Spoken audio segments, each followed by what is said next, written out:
Fredrick Brennan, so in the series, Fredrick Brennan, who I was just describing, he created 8chan while he was coming down from mushrooms when he was, I believe he was about 18 at the time.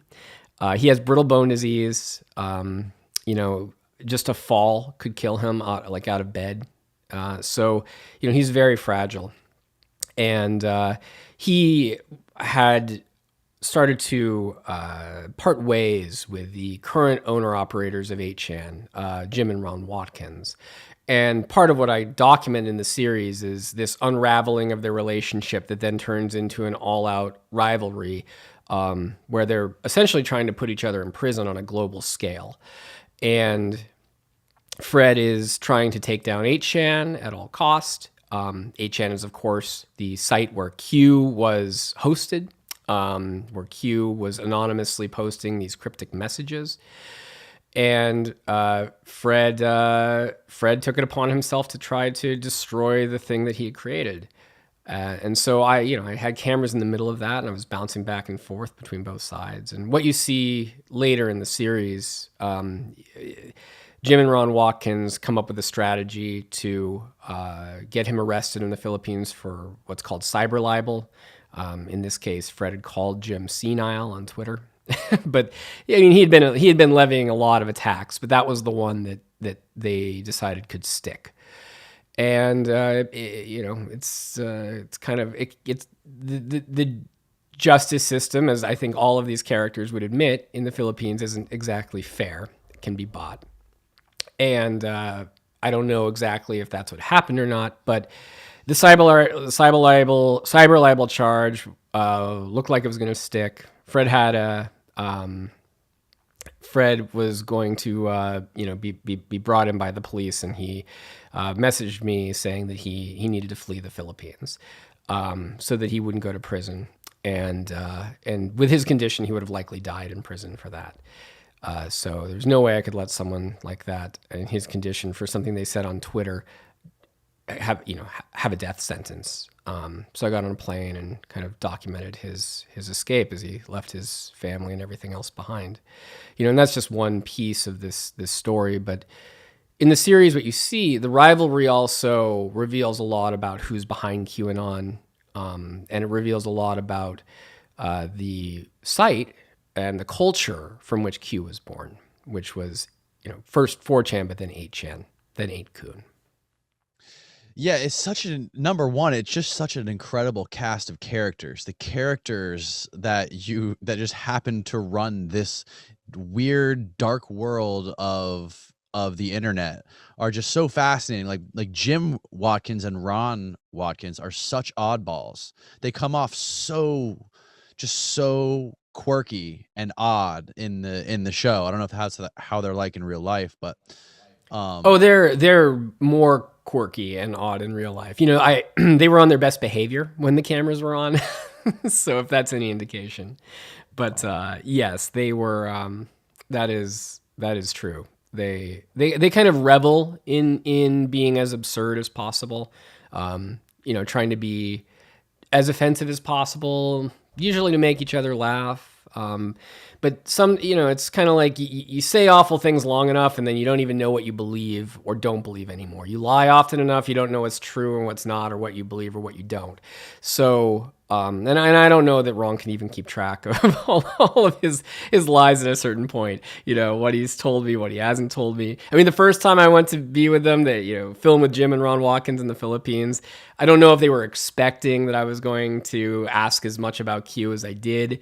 The next time I filmed with them, it was clear that they had communicated behind the scenes, and then their stories changed, and suddenly they knew less than they knew the time before, which is just even more suspicious. But when I went there to film with these, as you say, pretty eccentric characters, I didn't think that they were behind Q at the time. I just knew that Q was posting on their website. So if anybody knew who was behind the operation, it would have been those who had the technical data.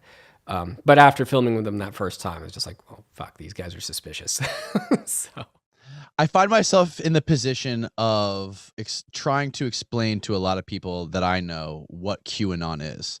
And I sometimes have a hard time like coming up with that explanation. Do you have like a very like precise boiled down summary of what Q is? Well, I should have that at this point. You know what I would say, the way I would describe it is, QAnon.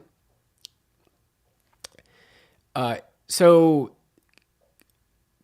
there is most QAnons would tell you that they believe that there is this anonymous insider known as Q, who they think is close to Donald Trump, leaving these cryptic messages through 4chan, then 8chan, using these fringe message boards on the edge of the internet to get the secret truth out about this top secret plan that involves Donald Trump and all of this complicated cast of characters who are going to take down the deep state and this evil global cabal of Satan-worshipping pedophiles. And that Q is leaving these anonymous insider drops to help the Anons along, the anonymous people online who are following Q to figure out like the details of this sort of top secret plan. And Q uses all kinds of keywords and phrases in order to keep the audience engaged, asks a lot of questions rather than making statements.